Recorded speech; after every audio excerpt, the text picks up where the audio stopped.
Halo, selamat pagi, selamat datang di bacaan hari ini, hari Rabu, tanggal 5 Oktober tahun 2022. Selamat datang di bacaan harian, bacaan untuk semua zodiak. Ambil hanya jika resonate, silakan lihat description box di bawah video ini untuk rangkuman bacaan hari ini. Bulan sudah ada di Aquarius di 11 derajat 6 menit pada pukul 12 siang waktu Indonesia bagian barat, membuat T-square dengan South Node dan North Node, dan juga trine dengan matahari, serta matahari sudah bisa dibilang conjunction dengan Venus, sehingga bulan juga membuat trine dengan Venus yang ada di 7 derajat, artinya lebih pagi bulan trine dengan Venus di Libra. Venus di Libra itu sebenarnya adalah karena dia berada di rumahnya sendiri ya, yang mengatur Libra adalah Venus. Jadi kalau menurut saya ini adalah waktunya kita memang tidak terlalu menonjolkan diri ya, artinya dalam hubungan itu, tapi ini cukup panjang ya, periodenya cukup panjang itu artinya sekitar 1 minggu 2 minggu ke depannya. Jadi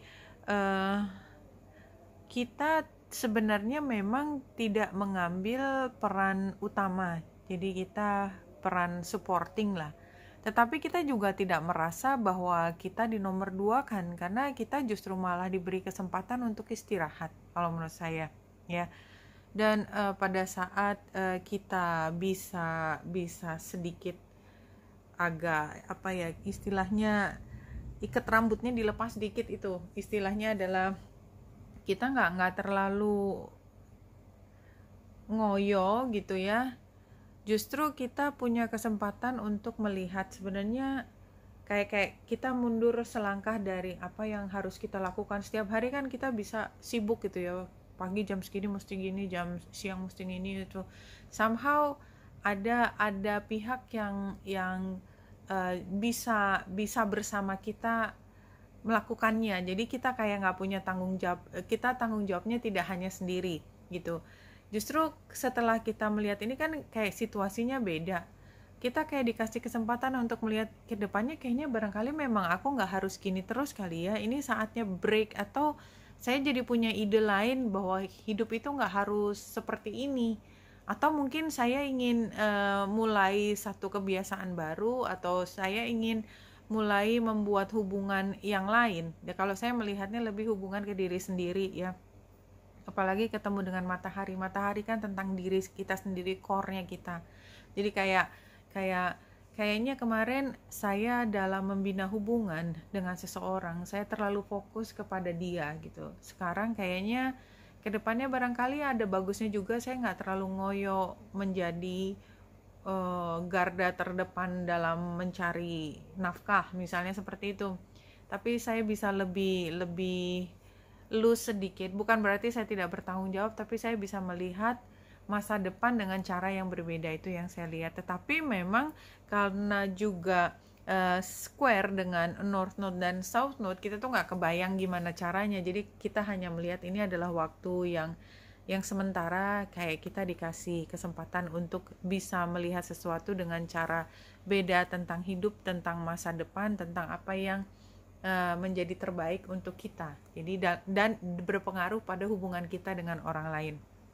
Nah, kalau dari penggambaran ini kan sebenarnya kita udah mengambil keputusan di masa lalu bahwa oke, kita punya hubungan ini dan saya committed gitu dengan hubungan ini dan gak jadi masalah gitu sebenarnya. But somehow gitu ya, kayak kita melihat sebenarnya keputusan yang lalu kan, semua keputusan selalu ada baik buruknya, selalu ada konsekuensi positif dan negatif, tinggal kita memilih yang mana. Atau kita gak bisa dapat semua dalam satu waktu, selalu ada kiri kanannya.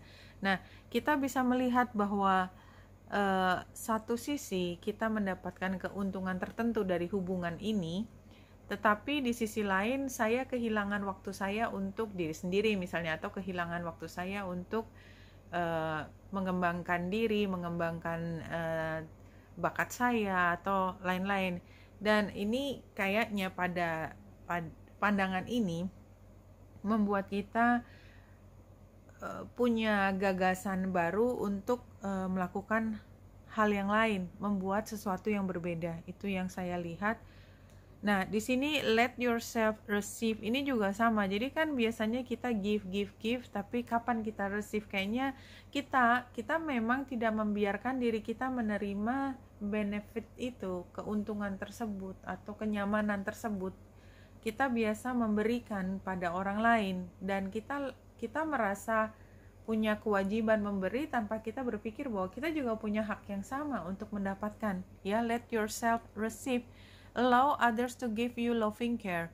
Receive without guilt or apologies. Jadi biasanya kan, iya nggak apa-apa, orang aku juga nggak repot-repot amat kok kan. Biasanya orang suka, sorry ya ngerepotin gitu kan. Kita jawabannya enggak kok, nggak masalah, saya juga on the way. Ini aku juga harus lewat sini. Tapi barangkali ada maknanya gitu ketika kita dikasih waktu untuk melepaskan sedikit dari tanggung jawab ini dan kita melihat bahwa ini adalah gift gitu ya, gift buat kita untuk bisa juga fokus ke diri kita sendiri selain ke orang lain.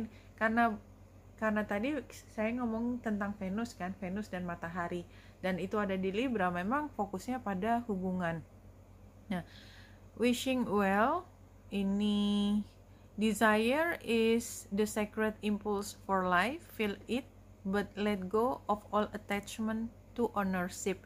Di sini kartu previous events. Jadi kayaknya memang kita punya keinginan dan kita punya attachment. Jadi kita harus begini, kita harus begitu. Nah, tapi di sini justru dikatakan let go of attachment to ownership, bahwa hubungan ini tidak harus dimaknai kita yang memiliki ya. Protecting treasure, you are always protected and divinely directed. Ya, kalau saya bisa memahami ini ya, terutama karena ini saya pribadi dan mungkin ini yang ingin disampaikan adalah ketika saya dengan orang-orang yang di sekitar saya biasanya giving ya, provider gitu ya. Dan saya merasa kalau tidak memberi itu kayak ada guilty feeling gitu. Nah, sekarang somehow kayak diingetin bahwa nggak harus juga gitu. Yang diberi juga kan orang dewasa, dia juga punya tanggung jawab terhadap diri sendiri. But somehow nggak bisa let go gitu, karena memang saya diajarkan begitu dan saya tidak pernah berpikir akan mengambil selain dari provider tadi, pemberi. Nah, kalau memang sudah waktunya saya tidak perlu memberi, somehow semesta itu seperti memberi jarak antara saya dengan yang diberi tadi. Itu udah story of my life ya. Sehingga saya paham tanpa harus berpikir sukar. Tetapi karena apa? Karena ya memang itu kadang-kadang kita nggak bisa membuat pilihan untuk tidak melakukan sesuatu yang menurut kita kewajiban, karena nggak mungkin aja, why gitu kan. Tapi somehow ya kadang-kadang kita diproteksi oleh semesta seperti menginginkan.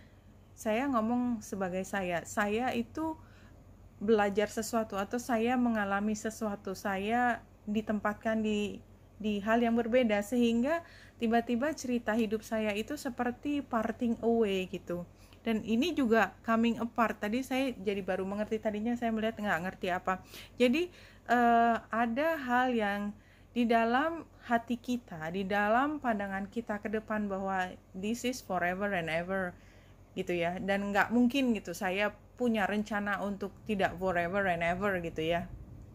But somehow kalau kita punya tugas, tanda petik ya, ini kayak kita di wajib kerja gitu ya, bahwa ketika kita tanda tangan kontrak gitu ya, tanda tangan kontrak itu bahwa kita harus bersedia untuk ditempatkan, ditugaskan dimanapun gitu ya. Ini kayak semesta juga sedang gitu, oke, ini surat keputusannya udah turun, you have to go somewhere. Kamu udah janji bahwa ketika taken kontrak, kamu nggak akan punya alasan untuk tidak melakukan tugas ini. Nah, tugas ini kebetulan bentuknya adalah tugas, bukan tugas yang seperti di kantor, tetapi tugas kehidupan. Itu yang saya lihat. Ambil hanya jika resonate. Jadi kadang-kadang ya itu tadi, kita tidak pernah berpikir ingin berpisah, but somehow surat keputusannya udah datang gitu ya, tanda petik ya, sehingga mau nggak mau kita harus menjalankan yang menjadi tugas baru kita. Itu tadi kiasan. Oke. Coercion, silent treatment, all option are in desire. Iya, ini kan seperti kita tuh nggak ngelihat ada pilihan tersebut, nggak ada, karena memang kita nggak pernah berpikir hal selain itu, ya. Tapi memang sebenarnya kita punya masalah di sini, dan kita udah kebebanan ya, tapi kita tidak pernah berpikir kita akan melepaskan tanggung jawab ini. Dan ini sarannya strength menurut saya. Kalau memang tugas itu sudah datang, apapun bentuknya, ya, maka ya kita harus menguatkan diri, mengerjakan apa yang menjadi tugas kita, dan itu artinya kita bersendiri, kita melepaskan dari hubungan tersebut. Kayaknya kita mendapatkan tugas baru deh, somehow di cerita bacaan kali ini. Dan itu membutuhkan keberanian kita menjadi pribadi yang kuat sebagai diri. If there is one major lesson your pets have to teach you, it is this: live in the moment, and this: love unconditionally.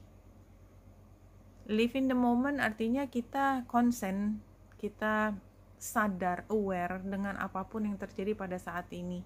Masa lalu itu kita udah lewat, masa depan kita bisa merencanakan 1000 rencana, tetapi apa yang ada di depan itu ya apa yang ada di depan, yang diberikan kepada kita, yang disuguhkan kepada kita tanpa kita mampu untuk mengelak. Dan ketika kita disuguhkan, kita nggak bilang, aku nggak mau menu yang itu, aku maunya menunya yang manis, aku maunya, nggak bisa, nggak ada nawar.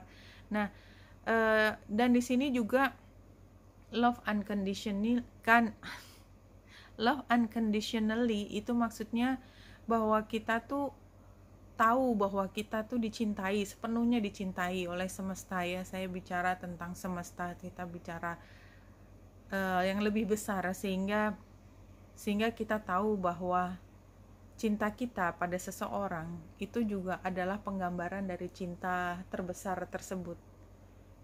Kalau kita merasa bahwa sudah memberikan begitu banyak dalam hubungan ini, dan tiba-tiba kita harus tidak menerima sesuatu yang kita harapkan dari saya kan memberi, saya provider, saya berharap bahwa hubungan ini begini, seharusnya dia gini.